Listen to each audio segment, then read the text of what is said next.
Now let's talk to Michelle Waterson. They call her the Karate Hottie. She's kind enough to join us on the program right now, so let's not keep her waiting any longer. There she is. Michelle, how are you? I'm lovely. The weather was nice, but it seems like it's raining now. Oh, Hanging no. out with my family in Florida. Where are you? I'm in Florida. We went to Universal these last 2 days. So, How is it?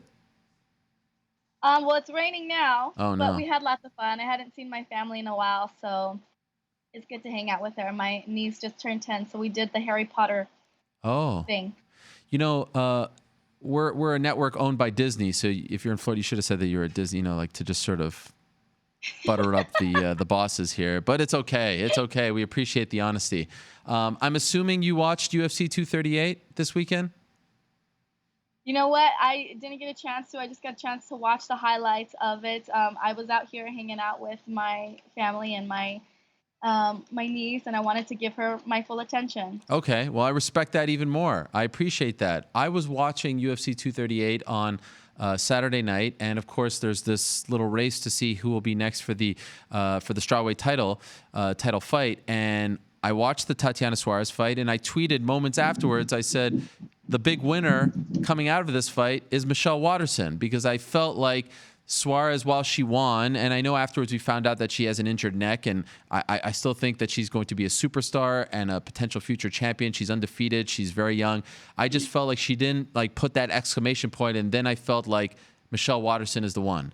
And then, to my surprise, the post-fight press conference, Dana White is asked about you, and he was like, Michelle Waterson, what? She's low rank. I was like, what? What's going on here?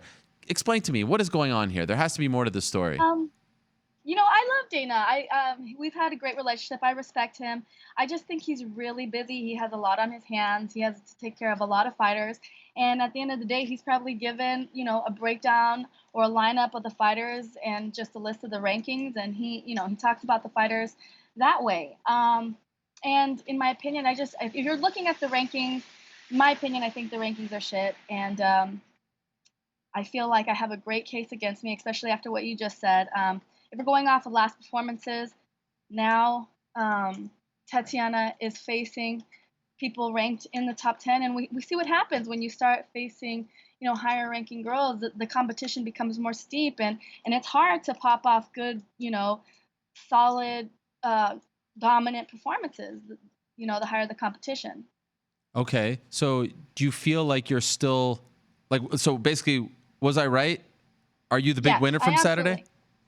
I 100% agree. I don't think it was enough to showcase that she was ready for a championship title fight. I feel like, from what I've heard, all my teammates and coaches back at home text me right away and said, "You got this in the bank. Whatever it is, you get the belt. And if they make you fight Tatiana, then you got Tatiana too." They see holes in her stand up, they see holes in her ground, they see holes in her wrestling, and we're ready to take it. By the way, I think that's the first time I've ever heard you cuss before. Oh. It was incredible. It was the most amazing thing. I didn't know the Karate Hottie had that in her repertoire. That just shows how mad you are. You said the S word. I've reached a point in my career where if I'm not, it's hard to be humble when you fought for close to 13 years and you just take whatever fight is given to you, hoping that you can just earn your way up the rankings. And then stuff like this happens where you win 3 fights in a row. My last fight was super dominant. I won all 3 rounds real decisively, and I go down in rankings. It's just really confusing and to me frustrating. Yeah, the rankings are a mess. I agree with you. I don't even know who those people are, to be honest. I don't even know if they're real people. I don't even know if they're actual human beings who do those rankings. It's a bizarre thing. So I wouldn't put too much stock into them. But I thought another thing that was interesting that he said was like, she doesn't want to return until September, October. I mean, to be honest, it's June, and they've got the July cards all filled up. And then we're talking about August, and that pay-per-view is essentially filled up as well, the one with DC. So then we're talking about September, October. So I don't understand what the problem is there. Can you explain why he said that? I don't know. Okay. I honestly, I don't know what the answer to that is. I think that they might want to try to use me for something sooner than that, but I have my eyes set on the gold, and I feel like anything else that I take is going to keep me in the same spot that I'm in. And I think I just have to take a page out of Tatiana's book and just go for number one so that I can get the shot. Did you reach out to him after that? I didn't. Okay. I don't know if my husband has or not, though. He's the one that takes care of a lot of that stuff. But I'm gonna. The thing is, with fighters, they're gonna take whatever fight is given to them, and that's why it's up to your manager to be on the business end of it and take care of all the other stuff. Dana knows that I want the shot. I mean, I've been I've been going around talking to everybody about it, posting it, utilizing my own social media to tell people why I want it, why I think I'm deserving of it. And I don't think I am out of place by asking for it.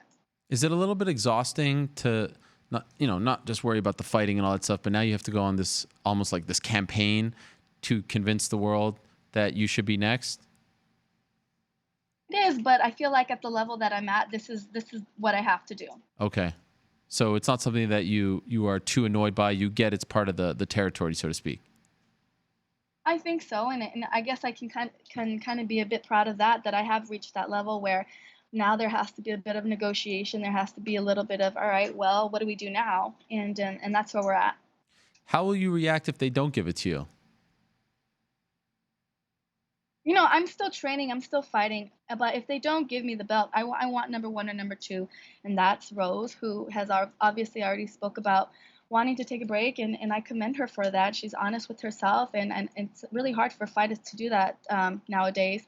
And people don't understand, like when you're fighting at that caliber of when you're taking those caliber of fights, how much of a stress it can be on you, on your family, on your spouse. And so, she's just being honest with herself. And the next person after that is Tatiana. So if they don't give me the belt, at least let me and Tatiana fight for who gets to fight for the belt. Oh, wow. So you're even asking for that. You're not shying away from Tatiana. It seems like a lot of other fighters are.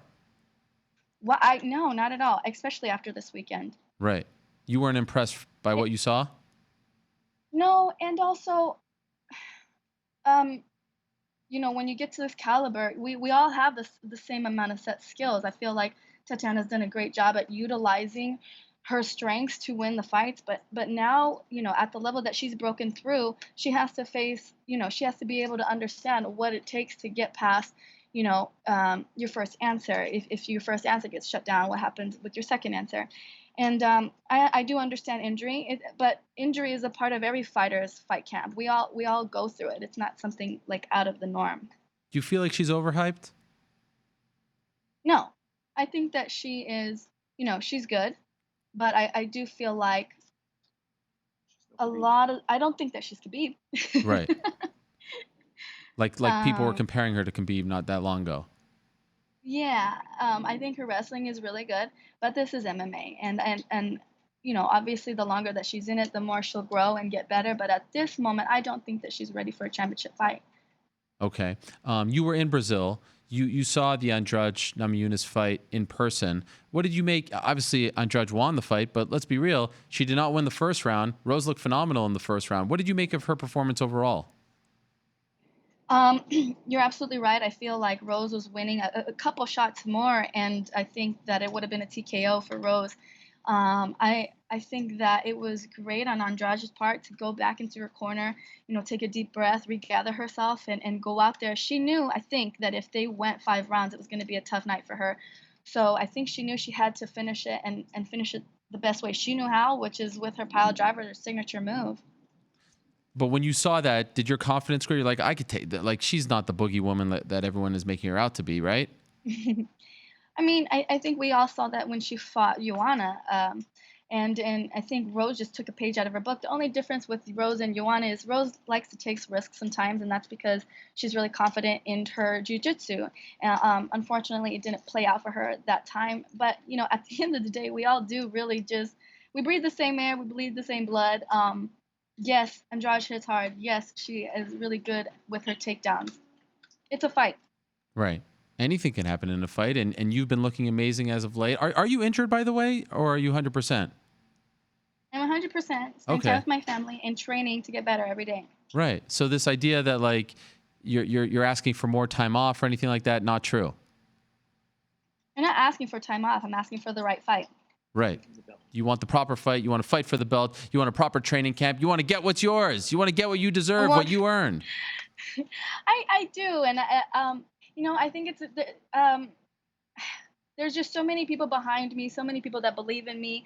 I've struggled. I've gone through the ups. I've gone through the downs. I know what it's like to be a champ. I've fought 5-round fights before. I've defended my belt. I fought for a main card in the UFC. I fought for the biggest fight on the UFC. Um, I will rise to the occasion. Give me a chance. Let me be UFC's mom champ. That's all I'm asking. I mean, you've been pushing for that for a long time, and that really means a lot to you. That's not just like a gimmick, a hashtag. This is something that you really want. You want to be the first mom champ in UFC history. Why does that mean so much to you? Because I know how much sacrifice parents put into their children, and I want that to give parents all around the world something to be proud of. Hmm. You're getting emotional now. A little bit. Don't pause, Ariel. Oh, I was just letting you do your thing. I was just letting it all come out. It's raining outside, you know? Yeah, that's what it is. It's Yeah. rain. No, but I appreciate the fact that it means a lot to you and that it's never been done. And this is, like you said, 13 years. And I remember not that long ago, they thought your career might have been over with all the injuries, the hand injuries, and that you wouldn't be able to realize your dream of fighting in the UFC and having a UFC run. And now you're on the cusp. And they're saying that, what? Michelle Waterson, she's too low ranked? No, Michelle Waterson deserves it. I'm here to say I'm on your side on this one, Michelle, right? I will be honest. I thought if Tatiana did something spectacular, maybe she'd get the nod. But I don't feel like that happened on Saturday, and that's no knock on her. She's very young. It just wasn't the kind of performance that you need to tell everyone that you're next. And that's why I feel like it should be you. Absolutely. I appreciate that. Thank you. Yeah, so what do we have to do? Do you need me to call Dana for you? What do you want me to do? Yes. Call him personally. Just, put him a good word for me. Okay. No, you don't want that to happen. That will actually make things worse for you. Um, but I hope it happens. And up until this point, there's been no talks, no negotiations, no nothing. No one's reached out about it. I don't know. You'll have to ask my husband about that. Where's your husband? I feel like he's like 2 inches away from you right now. Oh, hey, Josh. How are you? How you doing? Doing good. Put me on the spot right away. Yeah. Well, I mean, the headphones kind of, gave it away because it was just sort of dangling on the other end. What could you tell us about that? So no, just everything that Michelle told you is accurate, right? We're waiting to see what happens. I'm with you on everything I've heard and some of the highlights that I've seen. Tatiana didn't do enough. I'm with you. If she would have completely dominated, I think it would have been tough, and we would have definitely had to wait. But right now, based off of that performance, in my opinion, who else would make a good fight right now with Andrade? Like me and Michelle agree. If Rose wants to rematch, she deserves it for sure. Right. But it sounds like Rose wants to hang out and relax for a bit, and we understand that. So who else? Yep, I agree. Yeah, and that of course is, I guess, the big question in all this. And I thought when Dana was saying that at the post-fight press conference that maybe they were going to try to get her to come back, but by all indications, she wants some time off, and I think she deserves it. That was a scary fall, and some time off I think would be good for the soul. And if they want Andrade to come back quickly, there you are, waiting, ready. Yeah, we'd be ready. 100%. We'd be up for it, and it wouldn't have to be September, right? We'd get with the coaches right away and make it happen in August, right? But no, I think Andrade too is probably going to want to fight. I'm assuming, September, October, maybe even December. But yeah, no, we're ready to go. If that fight was presented, we'd be ready to go right away. All right. Well, I appreciate you guys clearing the air here today, and I also know you're on vacation, so I appreciate you doing this in the midst of it all. But it was at a good time because it was raining. There's not much to do in Florida when it's raining, so I don't feel as guilty as I originally did. Nonetheless, I do appreciate the time and you guys coming on and clearing the air, and I hope it works out truly in your favor because you guys deserve it. Thank you. And hey, Thanks, how about Ariel. them Raptors? Yeah. Yeah. How about those Raptors? How about them Raptors? Our boy Sean Menard, he's probably all hyped up right now, right? Of course, He's loving it right now. He did the Fight Mom documentary, which is phenomenal. Also, the Carter Effect about Vince Carter. And did you guys ever see that one? Did you guys see that documentary? I did. We watched it. It's great, right? It's amazing. I actually watched it last week to remember how far the team has come. So yes, we're gonna do it tonight, guys. We're gonna do it. Let's go This is the Raptors! night, yeah. And then we'll be out there in August, so hopefully we can celebrate with all of you guys. What are you gonna do in August? Here I am with my flag. We're doing a seminar in Calgary to raise money for a nonprofit MMA program that's put together with Coach Wink and his wife. We'll have a lot more news coming out here in the next couple of weeks. Okay, cool. All right. Enjoy your vacation. Again, thank you very much for the time, and good luck getting that fight. We got your back. Thanks, Ariel. Thanks, Ariel.